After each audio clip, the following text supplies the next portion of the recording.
सबकी आंखों में नींद नहीं थी। उसने उठकर पिया की ओर देखा, जो उसकी तरफ पीट करके सो रही थी। ऋषभ उठा और दोनों को अच्छे से कवर करके खुद बालकनी में आकर कुर्सी पर बैठ गया। उसकी आंखों के आगे 2 साल पहले के पल जीवित हो उठे। 2 साल पहले एयरपोर्ट के अंदर पहुंचते हैं, एक लड़की ऋषभ के पास आई। उस लड़की को देखकर नंदनी की आंखें फटी की फटी रह गईं। पिया, तुम यहाँ? नंदनी ने हैरानी से पिया की ओर देखते हुए पूछा। मिसेज पिया ऋषभ राय, आपका पासपोर्ट, रिसेप्शनिस्ट ने पिया का पासपोर्ट पिया को देते हुए कहा। तो नंदनी की आंखें हैरानी से और बड़ी हो गईं। नंदनी मुंह खोले कभी ऋषभ को तो कभी पिया को देख रही थी। यस, मिसेज पिया ऋषभ राय, मेरी पत्नी। हमने कल ही कोर्ट मैरिज की है और मैं तुम्हारे साथ नहीं, अपनी पत्नी के साथ अमेरिका जा रहा हूँ, ऋषभ ने पिया की बाह पर अपना हाथ रखते हुए कहा। पिया ने मुस्कुराकर ऋषभ की ओर देखा और फिर नंदनी को देखने लगी। तभी नंदनी के माता पिता आशा जी और विजय जी भी वहां आ गए। दोनों पिया के पास आए, उसको गले लगा लिया। पिया से अलग होकर, हमें माफ कर दे नंदनी, हम भी तुझे नहीं बता पाए क्योंकि ऋषभ जी ने हमें मना किया था तुम्हें कुछ बताने के लिए। पिया और ऋषभ की शादी हम दोनों ने ही करवाई है। नंदनी अभी भी हैरानी से पिया और ऋषभ को देख रही थी। नंदनी की आंखों में फिर से आंसू आ गए थे। नंदनी अपने दोनों हाथों से अपना सिर पकड़कर वहीं बैठ गई। ऋषभ ने नंदनी के दोनों कंधों से पकड़कर उठाया। तुम अपने पति वैभव के साथ रहोगी, मेरे साथ नहीं। मैं तो बस देखना चाहता था कि तुम दोनों क्या करते हो जब मैं तुम दोनों को अलग करता हूँ तो। लेकिन तुमने वैभव की जान बचाने के लिए मेरे साथ आने का फैसला कर लिया और वैभव ने तुम्हारी एक कसम पर तुमसे दूर जाने का फैसला कर लिया। मोहब्बत का सही मतलब मुझे अब समझ आया जब मुझे तुमसे मोहब्बत हो गई। मोहब्बत थी तुमसे, लेकिन अपने गुस्से में पता नहीं क्या क्या कर गया। बहुत कुछ गलत किया है तुम्हारे साथ, उसके लिए शायद तुम मुझे कभी माफ़ ना कर पाओ। लेकिन अब मैं तुम्हारी ज़िंदगी में और मुसीबत नहीं बढ़ाना चाहता, तुम्हें और दुख नहीं देना चाहता। इसलिए मैंने कल ही पिया से कोर्ट मैरिज कर ली थी और मेरे साथ वही अमेरिका जाने वाली थी, तुम नहीं। तुमने मेरे हाथ में गन देखी, लेकिन वह गन खाली थी नन्ही। और तुम्हें क्या लगता है एयरपोर्ट के अंदर मुझे गन लेकर आने दिया जाता? तुम भी पागल हो। जब तुम गाड़ी से निकली, मैंने वह गन गाड़ी में ही रख दी थी। तुमसे मोहब्बत करके मोहब्बत के सही मायने जान पाया हूँ मैं। कैसा लगता है जब हमारी मोहब्बत हमारी नहीं हो पाती। इसलिए मैं तुम्हें वैभव से दूर नहीं करना चाहता, क्योंकि तुम दोनों एक दूसरे से बहुत मोहब्बत करते हो। नन्ही ऋषभ की ओर देखे जा रही थी, तभी पीछे से नन्ही के कंधे पर किसी ने हाथ रखा। नन्ही ने पलटकर देखा तो पीछे वैभव खड़ा था। नन्ही जल्दी से वैभव के सीने से लग गई।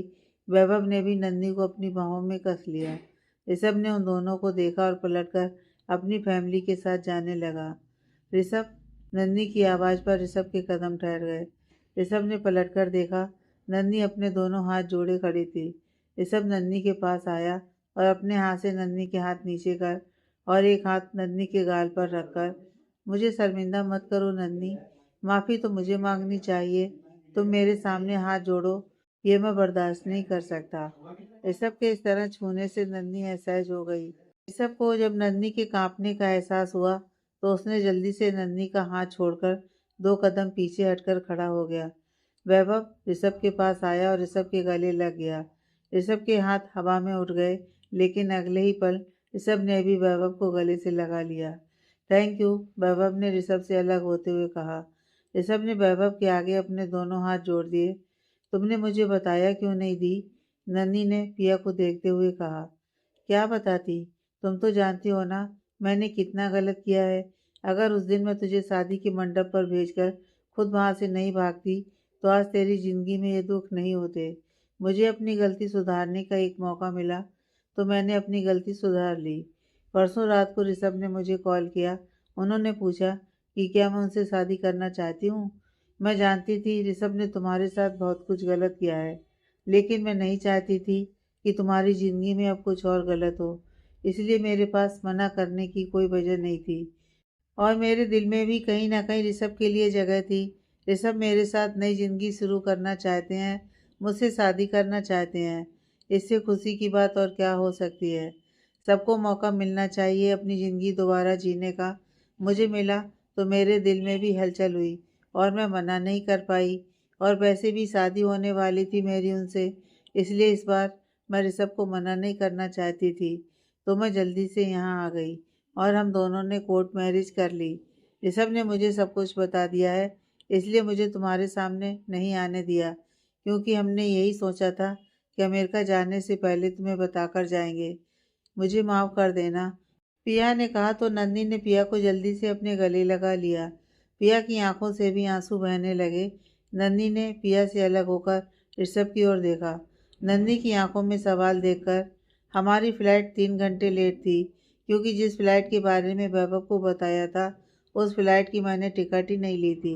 बाहर खड़े वैभव को तो यही लगा कि हम चले गए, इसलिए वह भी तुम्हारी वेट करके चला गया।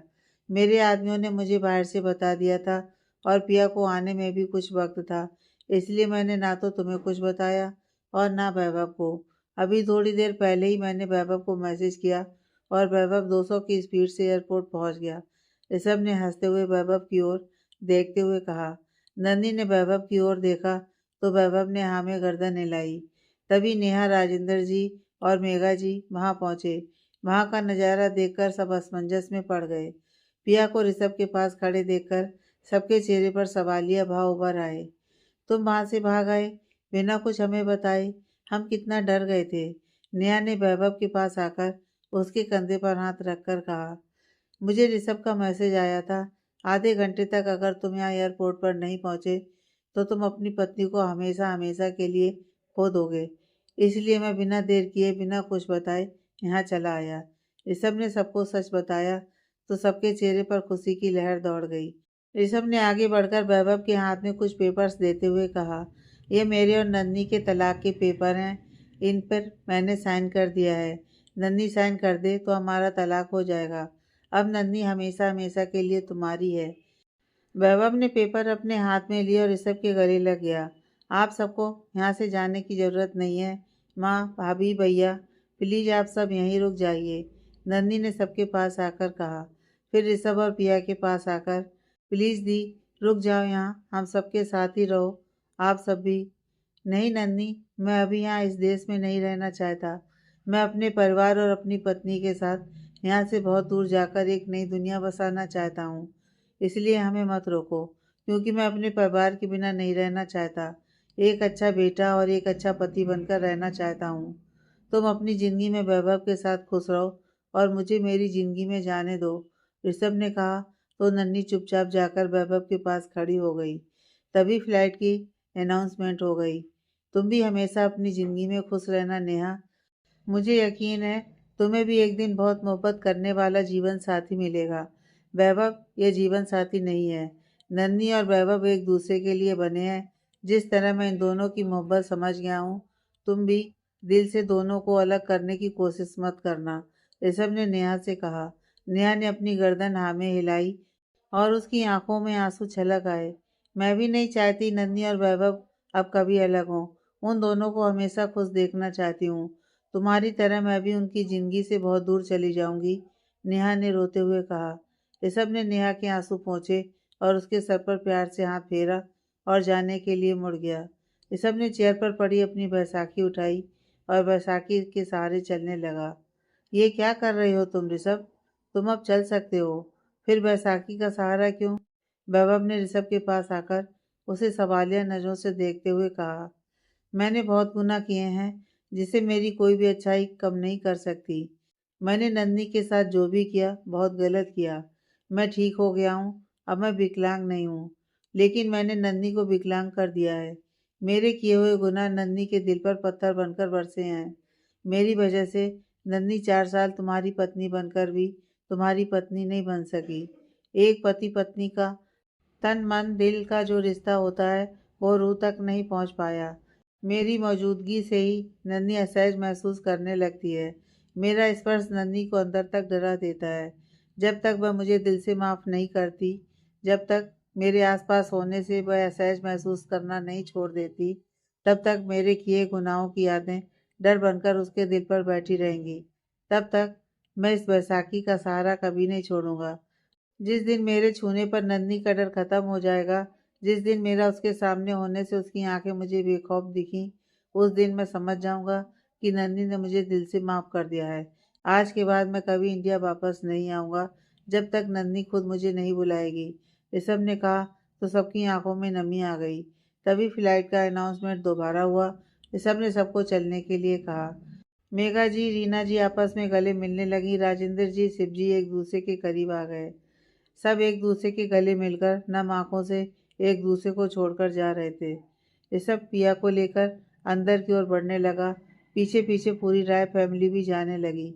मेघा जी, राजेंद्र जी, नेहा, वैभव और नन्नी खड़े उन सबको जाते हुए देख रहे थे। एंट्रेंस गेट पर पहुंचते ही ऋषभ ने एक बार मुड़कर नन्नी को देखा तो उसकी आंखों में नमी आ गई। नन्नी वैभव के सीने से लगकर खड़ी थी। उसने एक बार भी ऋषभ को नहीं देखा। देखते ही देखते सब एक दूसरे की आंखों से ओझल हो गए। तभी ऋषभ को अपने कंधे पर स्पर्श महसूस हुआ तो ऋषभ अतीत से बाहर आया। ऋषभ ने बिना मुड़कर देखे ही कहा, क्या हुआ? सोई नहीं तुम पिया? यही तो मैं पूछने आई थी। क्या बात है, आपको नींद नहीं आ रही? बस मन बेचैन हो रहा था, इसलिए उठकर बालकनी में आ गया। ऋषभ ने उठकर पिया के सामने खड़े होते हुए कहा, समझ सकती हूँ आपकी बेचैनी। आपको यहाँ अच्छा नहीं लग रहा तो हम सुबह ही चले चलते हैं वापस अमेरिका। नन्ही से मिलना था सो मिल लिए। आप वापस चलना चाहते हैं तो मैं तैयार हूँ। पिया ने अपनी पलकें झुकाते हुए कहा, तुम तो यहाँ आना चाहती थी, इसलिए तो यहाँ लेकर आया हूँ तुम्हें। अब वापस क्यों जाना है? मैं ठीक हूँ, तुम नन्ही के साथ शादी एंजॉय करो, फिर चले ही जाएंगे ना। ऋषभ ने पिया का चेहरा ऊपर करके कहा, नहीं, मैं आपको तकलीफ में नहीं देख सकती, इसलिए कह रही हूँ। हम कल ही वापस चले जाएंगे, पिया ने कहा और वापस बेड की तरफ मुड़ गई। ऋषभ ने पिया का हाथ पकड़ लिया। पिया के कदम ठहर गए। उसने मुड़कर ऋषभ की ओर देखा। तुम मुझे तकलीफ में नहीं देख सकती और मैं तुम्हें उदास नहीं देख सकता।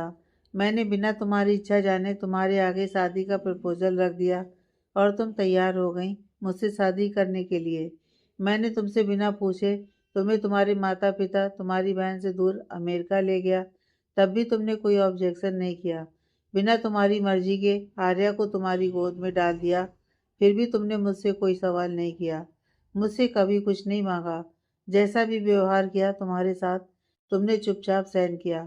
मेरी हर मर्जी में अपनी मर्जी शामिल की। मैं जानता हूँ तुम अपनी बहन के साथ रहना चाहती हो, अपने माता पिता से मिलना चाहती हो और ढेर सारी बातें करना चाहती हो, इसलिए हम कुछ टाइम यहीं रहेंगे। और तुम मेरी पत्नी हो, पत्नी मतलब कि मेरी अर्धांगिनी, मेरा आधा हिस्सा। इसलिए तुम्हारी खुशी से बढ़कर मेरे लिए कुछ नहीं है, मेरी बेचैनी भी नहीं, ऋषभ ने कहा और पिया के ऊपर झुककर उसके माथे को चूम लिया। पिया की आंखें बंद हो गईं। ऋषभ पिया के चेहरे को देख रहा था। पिया ने आंखें खोलकर देखा। ऋषभ की नजरें पिया के चेहरे पर थीं। पिया पलटकर खड़ी हो गई और मुस्कुराने लगी। ऋषभ ने पिया के दोनों कंधों पर अपने हाथ रखकर पिया को अपनी ओर घुमाया। पिया के चेहरे पर शर्मीली सी मुस्कान ठहर गई थी। ऋषभ ने पिया को हल्के से बेड पर धकेल दिया और उसके ऊपर झुकने लगा। पिया पीछे की ओर सरक रही थी। ऋषभ भी पिया की ओर झुकते हुए उसके करीब जा रहा था। पिया ने अपनी आंखें कसकर बंद कर लीं और बेड पर बिछी चादर को अपनी हथेलियों में कसकर भींच लिया। ऋषभ ने पिया के चेहरे पर झुककर उसके गाल पर किस किया और जल्दी से उठकर दरवाज़ा खोलकर बाहर निकल गया। पिया की आंखें बंद थीं। कुछ पल बाद कोई हरकत न होने पर पिया ने आंखें खोली तो पाया कि ऋषभ वहाँ नहीं था। पिया ने उठकर इधर-उधर देखा, बालकनी में देखा, लेकिन ऋषभ कहीं भी नहीं था। पिया को अपने माथे और गाल पर ऋषभ के होठों की छुअन महसूस हुई और उसकी आंखों में नमी छा गई। कब तक दूरी रहेगी हमारे बीच? हर हक दिया है आपने मुझे, आपकी हर चीज़ पर मेरा अधिकार है। कभी किसी चीज़ की कमी नहीं आने दी आपने। माँ, पापा, साधना भाभी, राधिका भाभी, परम भैया, अहम भैया, सबने बहुत प्यार दिया मुझे। पत्नी होने का हर हक दिया है मुझे। पूरी दुनिया मुझे पिया ऋषभ राय के नाम से जानती है। लेकिन आप क्यों नहीं समझते? आपके पैसे, आपके परिवार, आपके घर के अलावा मुझे आपका प्यार भी चाहिए। हर बार मेरे करीब आकर, मेरे दिल में एहसास जगाकर मुझे तड़पने के लिए छोड़ जाते हैं। 2 साल हो गए शादी को। सही मायने में हम पति पत्नी कभी बन नहीं पाए। आपके दिल में नन्ही है, पत्नी मुझे बनाकर खुद को मुझे समर्पित नहीं कर पाए आप। अधूरी पत्नी बनकर रह गई हूँ मैं। हर इच्छा का मान रखना जानते हैं। तो मेरे समर्पण की इच्छा को क्यों दरकिनार कर देते हैं? एक बार दिल से मेरी आंखों में झांक कर देखिए। आपको पाने की इच्छा मेरी आंखों में सांसें ले रही है। उस इच्छा के मरने से पहले अपना लीजिए मुझे। बोलते हुए पिया की आंखों में आंसू छलक आए थे। रोते रोते वो दीवार से टेक लिए बैठी रही। बाहर दीवार से टिक कर खड़ी नन्ही की आंखों में से 2 बूंद आंसू निकल आए। नन्ही पानी लेने किचन में जा रही थी, लेकिन ऋषभ को इस तरह रूम से बाहर निकलते देख नन्ही दीवार की ओट में छुप गई। ऋषभ के जाते हुए दरवाजे के पास आई और पिया की कई सारी बातें सुन ली। नन्ही ने एक नज़र पिया के रूम के दरवाजे की ओर देखा और फिर जिस दिशा में ऋषभ गया था उस दिशा में बढ़ गई। गार्डन में लगी ग्रिल के पास खड़ा ऋषभ एक हाथ से सिगरेट मुंह में दबाए गहरी सोच में डूबा हुआ था। नन्ही ऋषभ के पीछे जाकर खड़ी हो गई। ऋषभ को नन्ही के आने का आवाज़ तक न हुआ। नन्ही ऋषभ के पीछे अपने दोनों हाथों की उंगलियों को उलझाए हुए खड़ी थी। कुछ पल बाद नन्ही ने गहरी सांस खींचकर छोड़ी और अपना एक हाथ बढ़ाकर ऋषभ के कंधे की तरफ ले जाने लगी। लेकिन तभी ऋषभ ने पीछे मुड़कर देखा तो नन्ही अनबैलेंस होकर गिरने लगी। ऋषभ ने सिगरेट फेंकी और नन्ही का हाथ अपने एक हाथ से थामकर दूसरे हाथ से उसकी कमर से पकड़ लिया। अचानक सब कुछ होने से नन्ही ने डर के मारे अपनी आंखें बंद कर लीं। ऋषभ नन्ही को कमर से पकड़े उसके ऊपर झुका हुआ था। नन्ही के चेहरे पर पसीने की कुछ बूंदें उभर आईं। ऋषभ विस्मित सा नन्ही के चेहरे की ओर देख रहा था। ऋषभ ने अपने हाथ में थामे हुए नन्ही के हाथ को छोड़ा और उसी हाथ से नन्ही के माथे पर अपनी 2 उंगलियों से उसका पसीना साफ करने लगा। नन्ही की आंखें खुल गईं। नन्ही झट से सीधी खड़ी हो गई और ऋषभ के चेहरे की तरफ हैरानी से देख रही थी। ऋषभ ने नन्ही की आंखों में हैरानी के भाव देखे तो जल्दी से अपना हाथ उसकी कमर से हटाकर सीधा खड़ा हो गया। वो आई एम सॉरी, मुझे नहीं पता था तुम मेरे पीछे खड़ी हो। मेरी वजह से तुम गिर जाती, इसलिए मुझे तुम्हें पकड़ना पड़ा। ऋषभ ने नजरें इधर उधर करते हुए नन्ही से कहा। नन्ही ने चुपचाप सर झुकाए हाँ में गर्दन हिला दी। ऋषभ ने एक नज़र नन्ही को देखा और फिर वापस चेहरा घुमाकर खड़ा हो गया। नन्ही ने गहरी सांस ली और ऋषभ के बगल में आकर खड़ी हो गई। तुम इतनी रात को यहाँ, कोई परेशानी है क्या? ऋषभ ने नन्ही की ओर चेहरा घुमाकर पूछा। आप भी तो यहाँ इस वक्त, आप परेशान हैं क्या? नन्ही ने अटकते हुए ऋषभ की ओर देखते हुए कहा। ऋषभ ने नन्ही को असहज देखा तो उससे थोड़ी दूर होकर खड़ा हो गया और दूसरी सिगरेट निकालकर जलाने लगा। पिया दी को अपना लो, वो आपसे बहुत प्यार करती हैं। आप दोनों को अपनी ज़िंदगी में प्यार को जगह देनी होगी। शादी की है आपने पिया दी से, आपको कोई हक नहीं उनकी ज़िंदगी से खेलने का, पिया दी को अपने प्यार से वंचित रखने का। वह सच में आपसे बहुत प्यार करती हैं। नन्ही एक सांस में सब कुछ बोल गई। ऋषभ के हाथों से सिगरेट नीचे गिर पड़ी और उसने नन्ही की तरफ हैरानी से देखा। इस तरह हैरान नज़रों से देखने की ज़रूरत नहीं है। मैंने आपको कमरे से निकलते देखा और पिया दी के पास जाने लगी। तभी मैंने सुना आप दोनों के बीच पति पत्नी का रिश्ता नहीं है। इसका मतलब यह है कि आर्या आप दोनों की बेटी नहीं है। दी आपसे बहुत प्यार करती हैं। उसे भी आपका प्यार पाने की इच्छा है और उसका हक भी बनता है। अगर आप उसे अपना नहीं सकते तो उसे इस रिश्ते से आज़ाद कर दीजिए। नन्ही ने ऋषभ की ओर देखते हुए कहा। ऋषभ ने नन्ही को दोनों कंधों से कसकर पकड़ लिया और जलती हुई निगाहों से नन्ही की आंखों में देखने लगा। डर के मारे नन्ही कांप उठी। तुम समझती क्या हो अपने आप को? पिया का क्या हक बनता है और क्या नहीं, इसकी चिंता करने की जरूरत तुम्हें नहीं है। और आर्या, आर्या के बारे में अपनी जुबान से एक भी बात निकाली तो मुझसे बुरा कोई नहीं होगा। आर्या मेरी बेटी है, समझी तुम? ऋषभ ने गुस्से से नन्ही की आंखों में देखते हुए कहा। ऋषभ की पकड़ मजबूत होने के कारण दर्द के मारे नन्ही की आंखों से आंसू छलक आए। नन्ही ने अपने होंठ बींच लिए और आंखें कसकर बंद कर लीं। ऋषभ को इस बात का एहसास होते ही उसने नन्ही को एक झटके में छोड़ दिया और गिल को अपने दोनों हाथों से कसकर पकड़कर खड़ा हो गया। नन्ही हिम्मत करके आगे बढ़ी और ऋषभ के कंधे पर अपना हाथ रखा। ऋषभ की आंखों में सुकून सा उतर आया। उसने पलटकर नन्ही की ओर देखा और अपने दोनों हाथों में नन्ही का चेहरा थाम कर कहा, सॉरी, मैं तुम्हें हर्ट नहीं करना चाहता था, लेकिन आर्या, आर्या के बारे में ऐसी बात मैं नहीं सुन सकता। वह मेरी बेटी है और पिया तुम्हारी बहन है और मैं जानता हूँ तुम्हें तकलीफ हुई होगी। उसको ऐसे रोते देखकर। लेकिन मैंने कुछ गलत नहीं किया। पिया से जिस दिन मैंने शादी की बात की थी, उसी दिन मैंने यह कह दिया था कि हमारे बीच पति पत्नी का रिश्ता कभी नहीं होगा। पिया की सहमति से ही मैंने उससे शादी की थी। अमेरिका में एक हिंदुस्तानी कपल का मेरी आंखों के सामने एक्सीडेंट हुआ। मैं उनको हॉस्पिटल लेकर गया और उस आदमी की हॉस्पिटल पहुंचने से पहले ही मौत हो चुकी थी। लेकिन उसकी पत्नी प्रेग्नेंट थी। असल में वह दोनों डिलीवरी के लिए ही हॉस्पिटल जा रहे थे, लेकिन रास्ते में दोनों का एक्सीडेंट हो गया। उस औरत ने एक प्यारी सी बेटी को जन्म दिया और जन्म देते ही अपनी पति की मौत की बात सुनकर सदमे से उस औरत की भी मौत हो गई। मैंने सारी इंक्वायरी करवाई तो वह दोनों अकेले थे, उनका कोई नहीं था। उस लड़की के पिता के घर वालों से पता चला कि उन दोनों ने भागकर शादी की थी और उनकी फैमिली ने अपने बेटे की मासूम सी बच्ची को अपनाने से मना कर दिया और मैंने उस बच्चे को अडॉप्ट कर लिया और पिया की गोद में डाल दिया। घर पर मैंने सबको यही कहा कि किसी को यह नहीं पता चलना चाहिए कि ये मेरी बेटी नहीं है, और तब से सब यही जानते हैं कि वह आर्या ऋषभ राय है, पिया और ऋषभ की बेटी। इसलिए तुम्हारे लिए भी आर्या सिर्फ मेरी बेटी होनी चाहिए और मैंने कुछ गलत नहीं किया। जो भी किया इन सब में पिया की सहमति थी। ऋषभ ने कहा और नन्ही के चेहरे से अपने हाथ हटा लिया। आई एम सॉरी, मुझे माफ़ कर दो। मेरा इरादा आपका दिल दुखाने का नहीं था, पर मैं ये किसी को नहीं बताऊंगी। लेकिन कुछ भी हो, मैं अपनी दी को ऐसी हालत में नहीं देख सकती। तो क्या करूं? बिना अपने दिल की सहमति से तुम्हारी दीदी के साथ जिस्म का रिश्ता कायम करूं? क्या मेरी चाहत के बिना हम दोनों जिस्म का रिश्ता बनाकर खुश रह पाएंगे? तुम्हें क्या लगता है मैं नहीं जानता पिया मुझसे कितनी मोहब्बत करती है? सब जानता हूँ मैं। पिया से ज़्यादा मोहब्बत शायद ही मुझे कोई कभी कर पाएगी। 2 साल से मेरी पत्नी होने का हर फर्ज निभाया है उसने। मेरे माता पिता की निस्वार्थ सेवा की है। मेरी आर्य को माँ से भी बढ़कर प्यार दिया है। मेरी हर एक छोटी बड़ी ज़रूरत का ख्याल रखती है वो।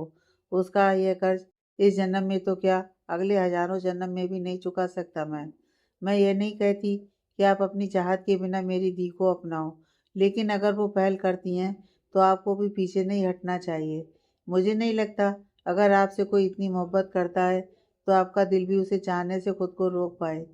नन्ही ने थोड़ी हिम्मत करके ऋषभ की ओर देखते हुए कहा, लेकिन दिल का क्या करूं, जो सिर्फ तुम्हारा होना चाहता है, जो सिर्फ तुम्हारा हो चुका है। जबरदस्ती तुम्हारे साथ भी तो जिस्म का रिश्ता कायम किया था। उसकी चोट आज तक तुम्हारी रूह पर दे चुका हूं मैं। आज भी मेरे करीब होने से, मेरे स्पर्श से तुम्हारा बदन कांप उठता है। कितनी असहज होती हो तुम मेरे सामने। इस बात के लिए खुद को कभी माफ़ नहीं कर पाऊंगा मैं। और अगर दिल में तुम्हें रखकर सिर्फ जिस्म से पिया के साथ रहूंगा तो पिया के साथ ज़्यादा नाइंसाफ़ी होगी, ऋषभ ने कहा।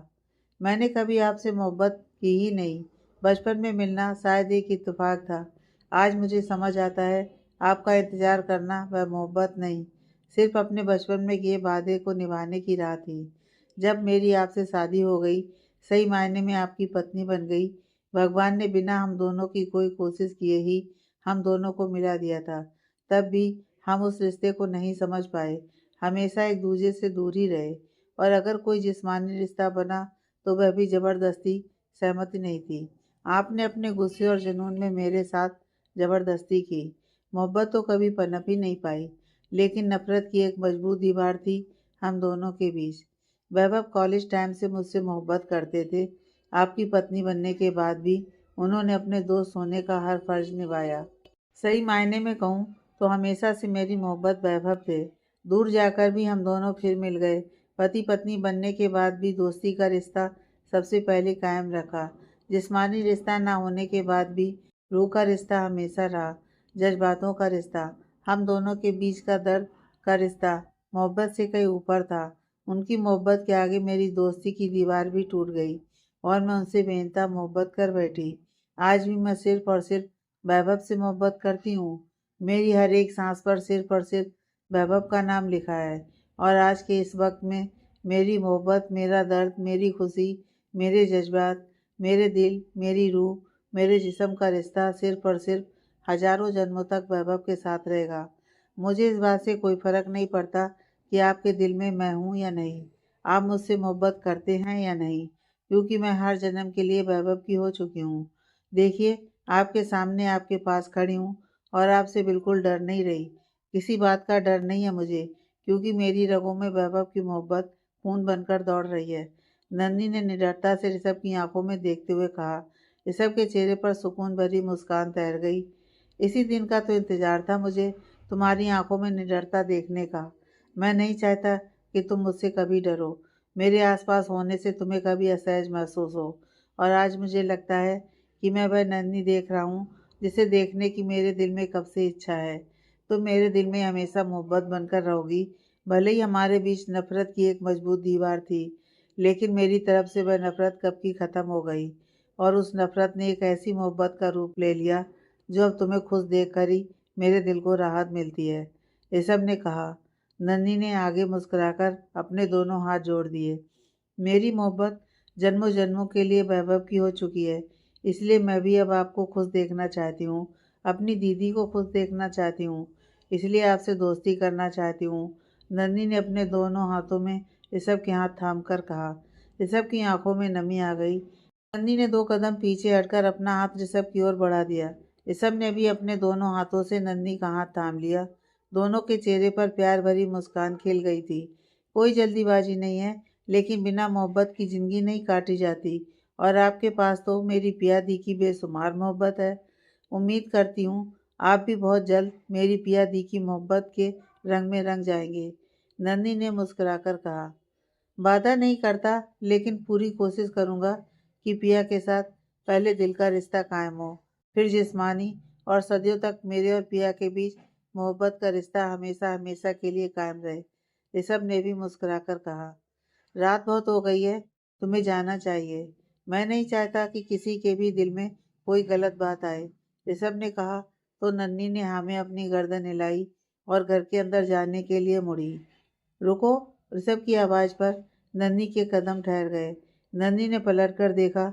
ऋषभ 2 कदम आगे आया। हक तो नहीं है, लेकिन क्या एक दोस्त होने के नाते तुम्हें एक बार गले लगा सकता हूँ? ऋषभ ने गहरी सांस भरते हुए कहा। नन्ही ने एक पल के लिए हैरानी से ऋषभ की ओर देखा, और दूसरे पल दोस्ती के नाते ऋषभ के गले लग गई।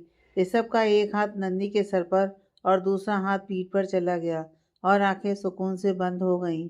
नन्ही के भी दोनों हाथ ऋषभ की पीठ पर थे।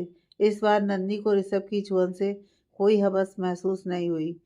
ऋषभ को भी नन्ही के हाव भाव में कोई असहजता महसूस नहीं हुई।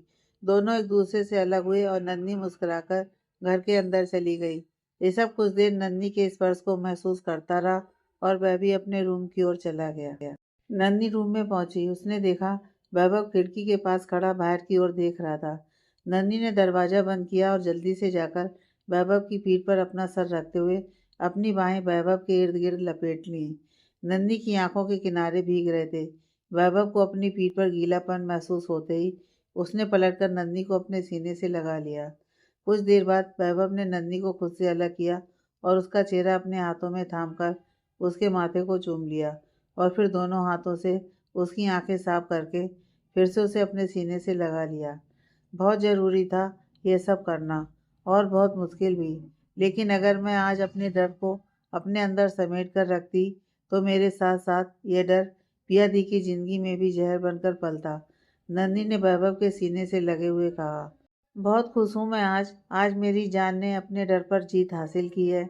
मैं भी तो कब से यही चाहता था, लेकिन आज पता नहीं क्यों, जब तुम उसके सीने से लगी, मेरे सीने के पास एक दर्द सा उठा। नन्ही ने वैभव से दूर होकर हैरानी से वैभव के चेहरे की ओर देखा। वैभव नन्ही के करीब होकर अपने दोनों हाथों को उसका चेहरा थामकर, सच सच कह रहा हूँ मैं, एक अजीब सा दर्द उठा। तुम्हारी कसम, सहना मुश्किल हो गया था। मन तो किया कि अभी जाऊं और तुम्हें उससे अलग करके खुद में कहीं समेट लूं।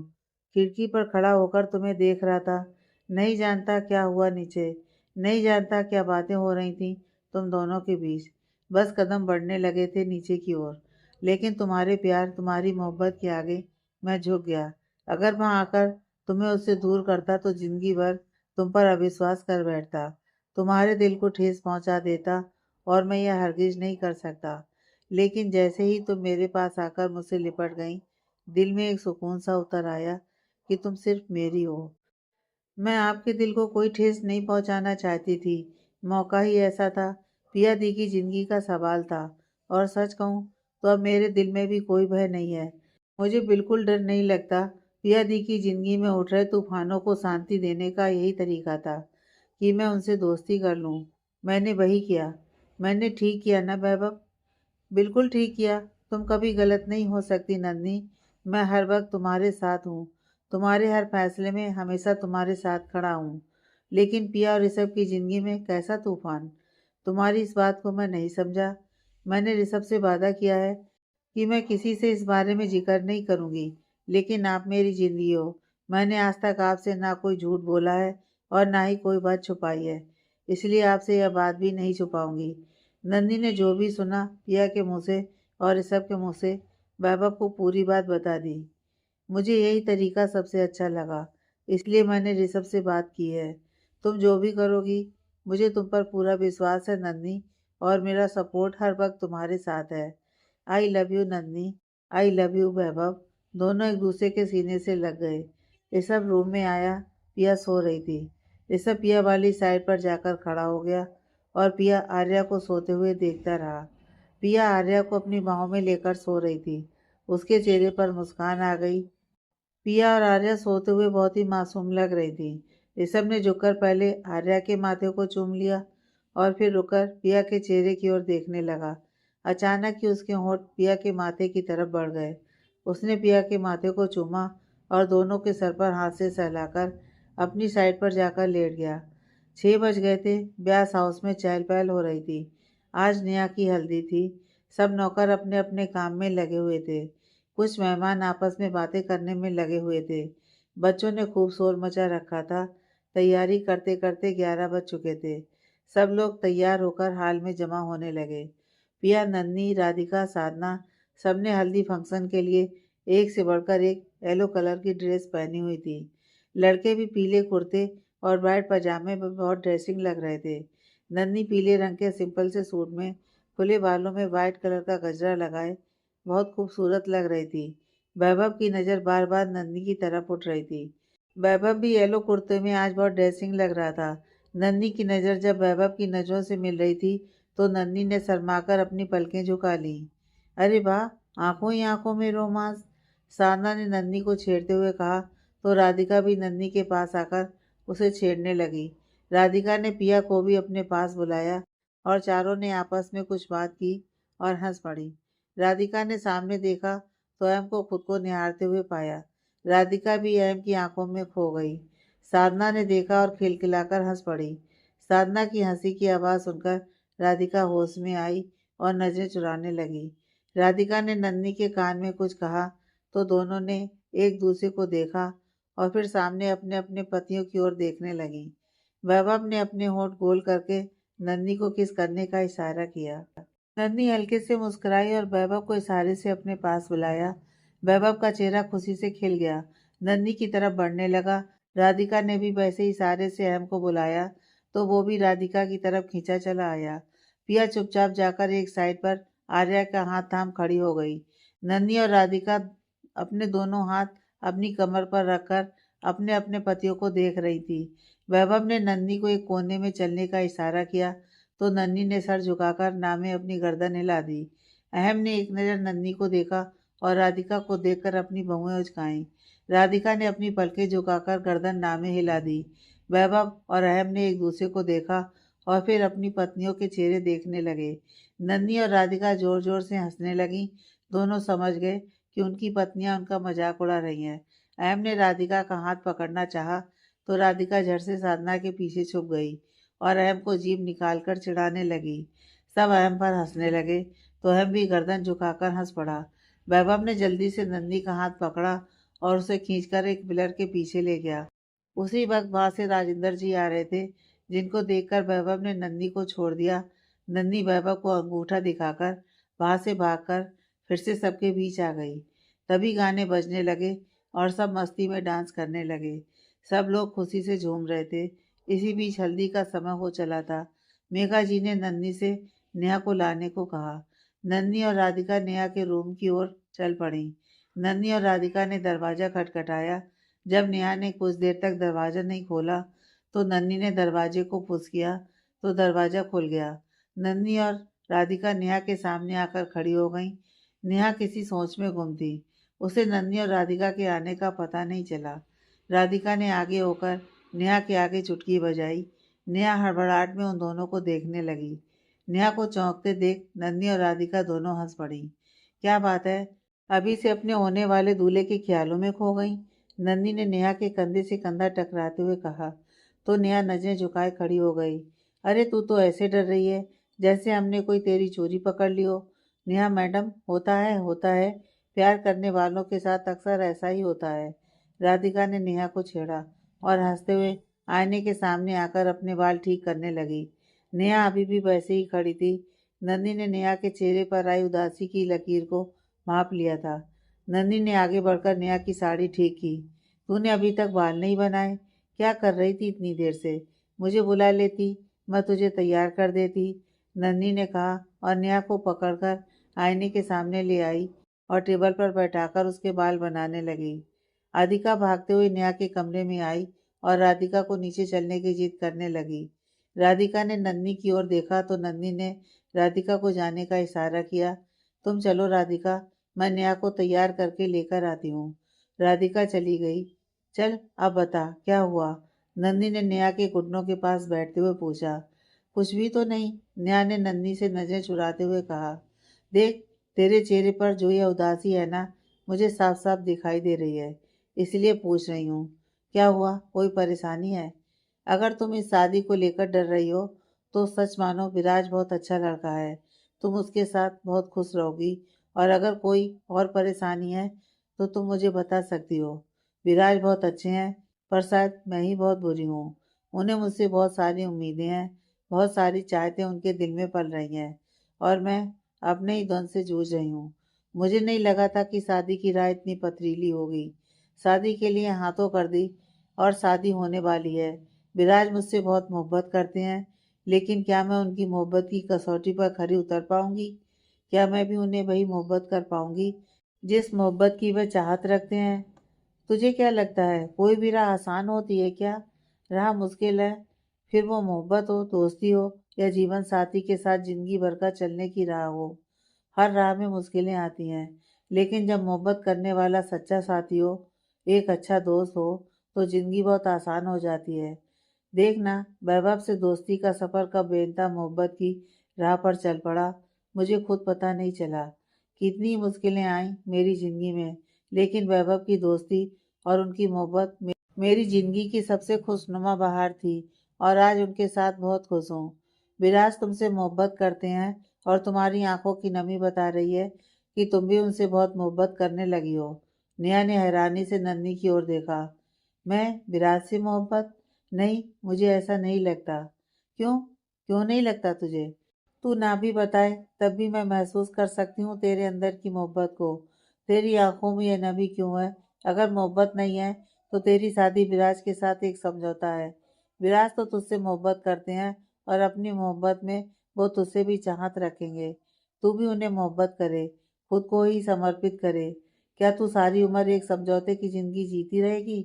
मुझे तो लगा था तुम ये शादी दिल से करना चाहती हो। मुझे लगा था कि तेरे दिल में भी विराज के लिए कुछ तो है। 1 साल से तुम दोनों इस बंधन में बंधे हुए हो।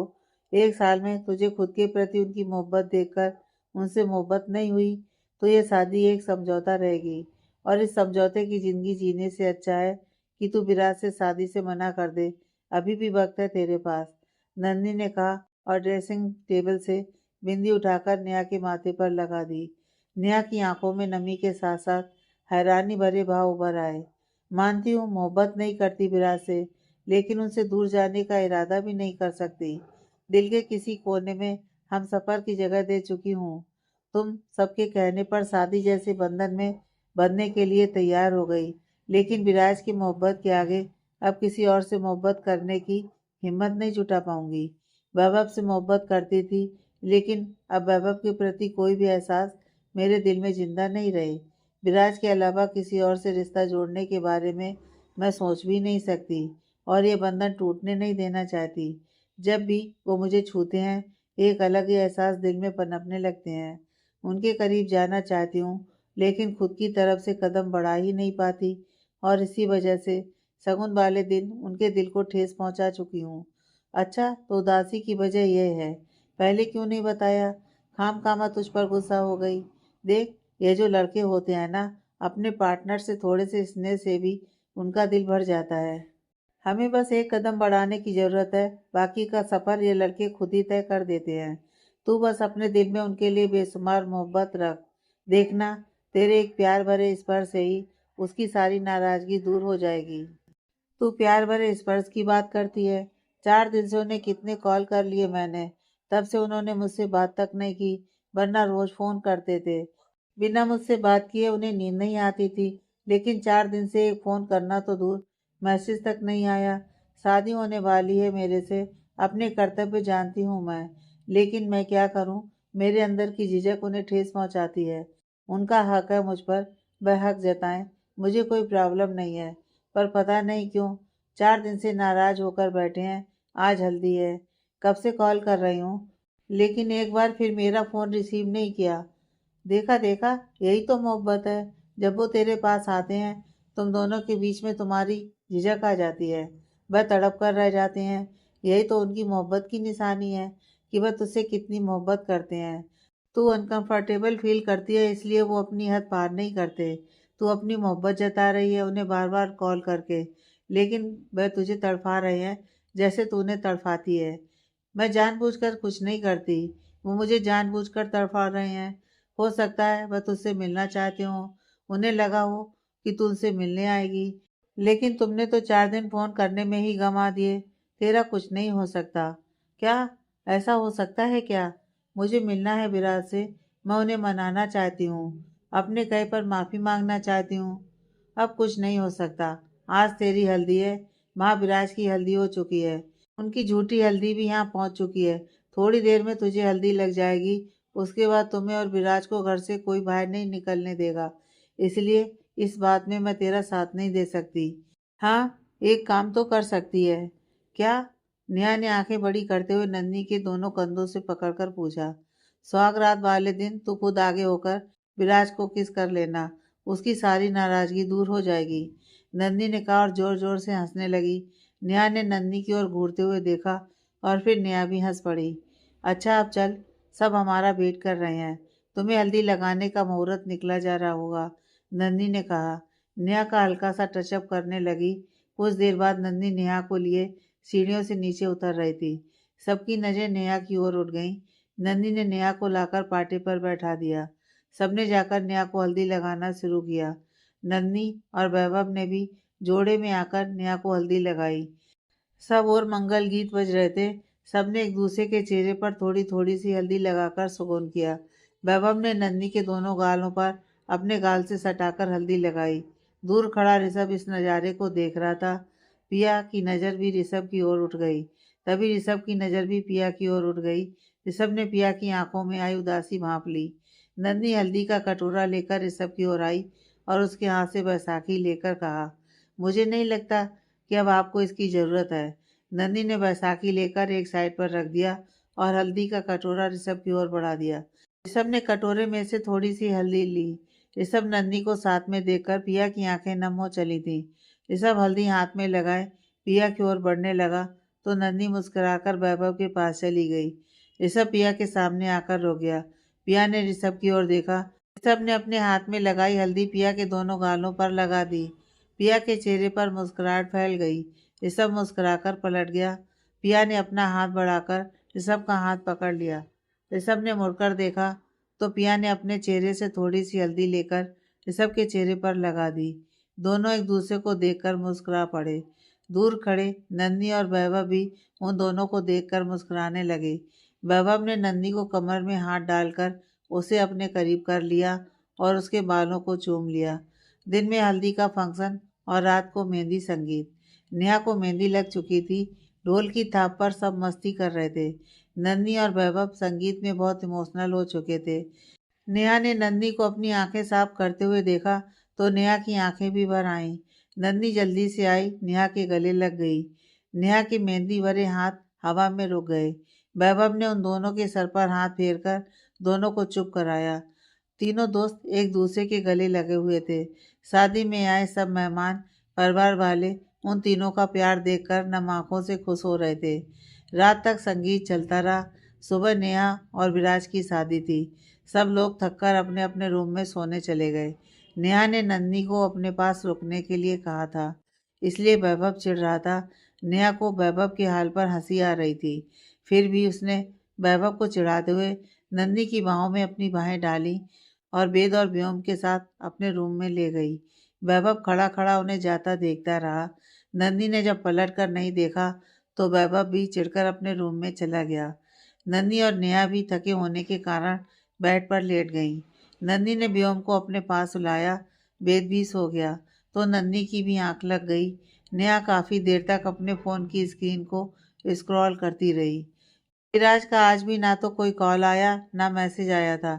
नेहा ने 2 बार कॉल की लेकिन विराज ने आंसर नहीं किया। चिढ़कर नेहा ने फ़ोन टेबल पर रखा और सो गई। नेहा को अपने हाथों पर कुछ महसूस होने लगा। नेहा ने करवट ले ली। कुछ पल बाद नेहा को अपने चेहरे पर चलती उंगलियों का एहसास हुआ तो नेहा उठकर बैठ गई।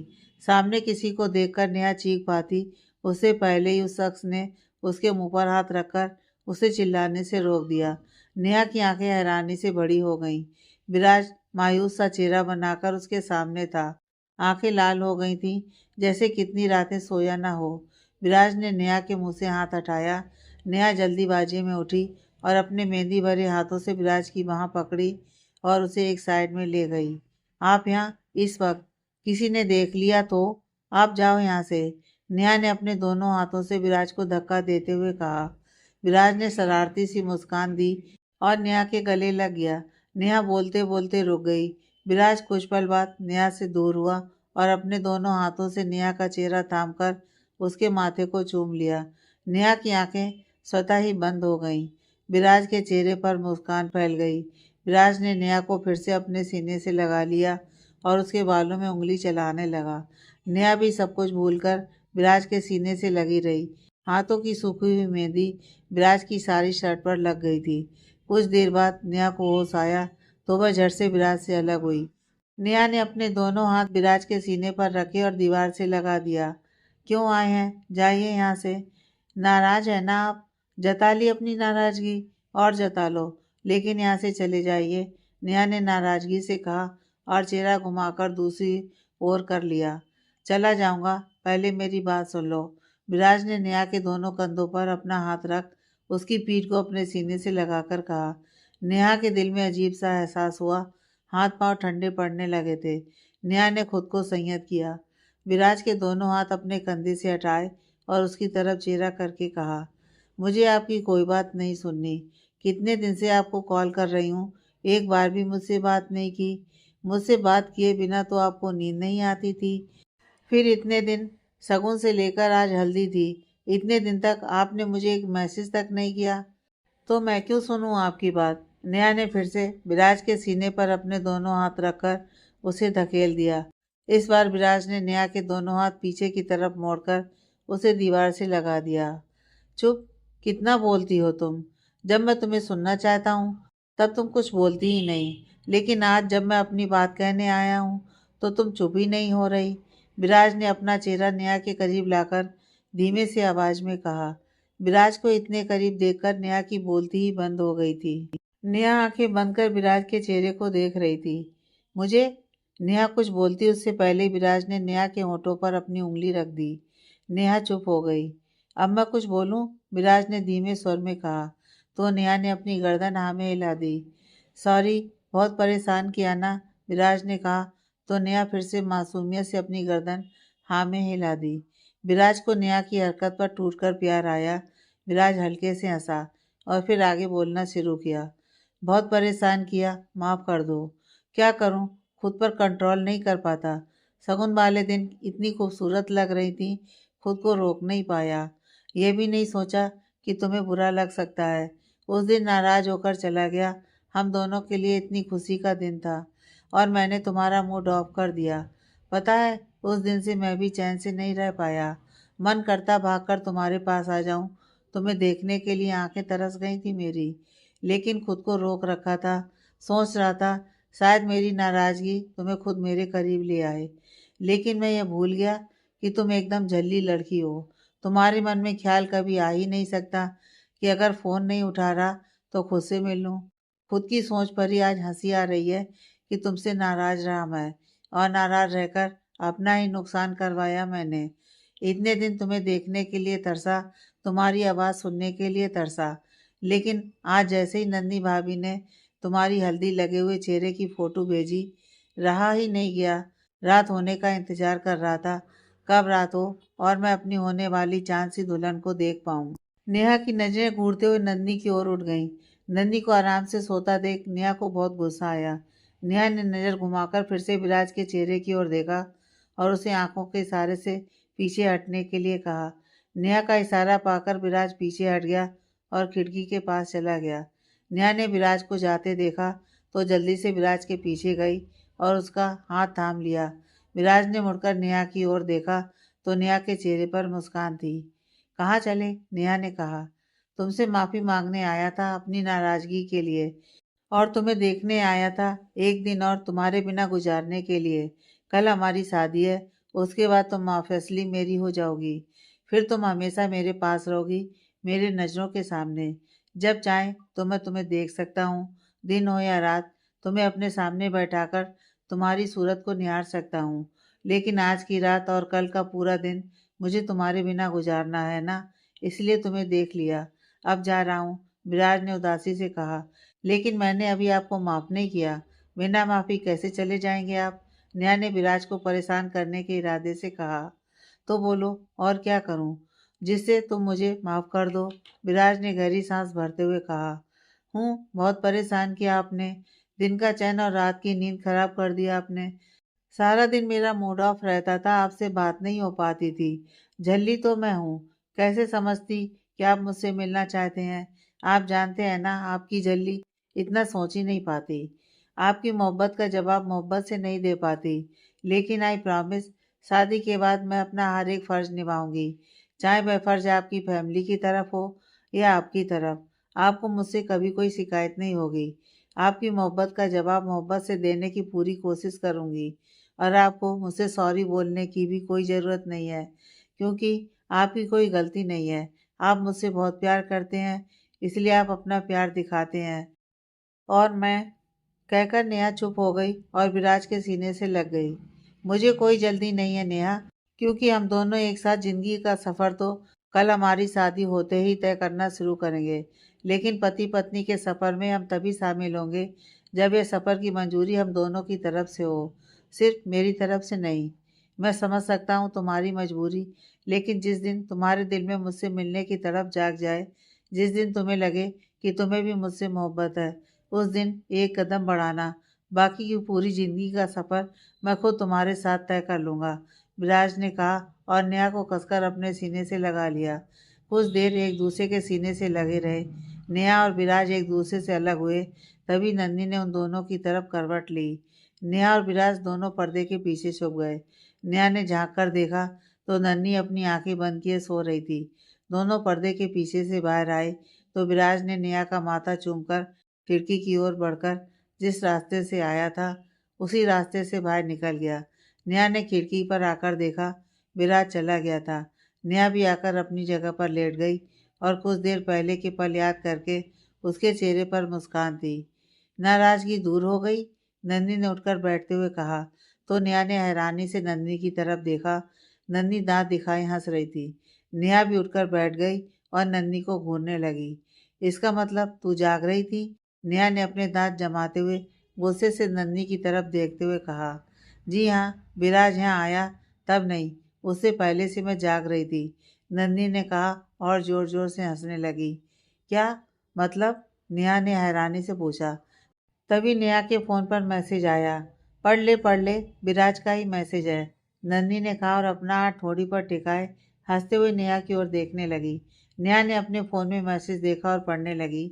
नन्ही भाभी ने ही मुझे फ़ोन करके बताया था कि तुम कितनी परेशान हो। आज तुमसे मिलने, तुम्हें देखने के लिए भी मेरी तुम्हारे घर आने में मदद की, और आइडिया भी नन्ही भाभी का ही था।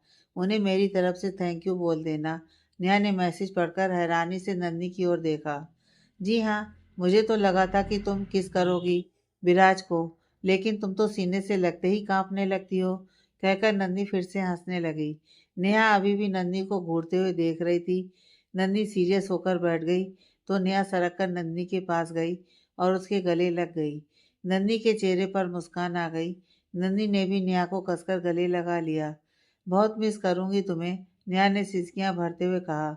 नन्ही ने नेहा को खुद से अलग किया और उसके आंसू पोंछते हुए कहा, हम भी तुम्हें एक पल के लिए भी भुला नहीं पाएंगे। बस यही चाहती हूँ कि तुम विराज के साथ हमेशा खुश रहो। अपनी जिंदगी को खुशियों से भर लेना नेहा, यह सब सिर्फ तुम्हारे हाथ में है।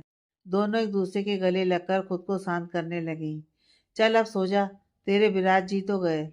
नींद तो अभी नहीं आएगी, लेकिन अभी तू नहीं सोई तो तेरे डार्क सर्कल आ जाएंगे, और कल अगर तू भी विराज को खूबसूरत नहीं लगी तो। नंदी ने नेहा को अलग करके उसके कंधे पर अपनी पकड़ बनाकर अपनी आंखें मटकाते हुए कहा। नेहा नंदी की नौटंकी पर हंस पड़ी। मुझे भी कल का बेसब्री से इंतजार है।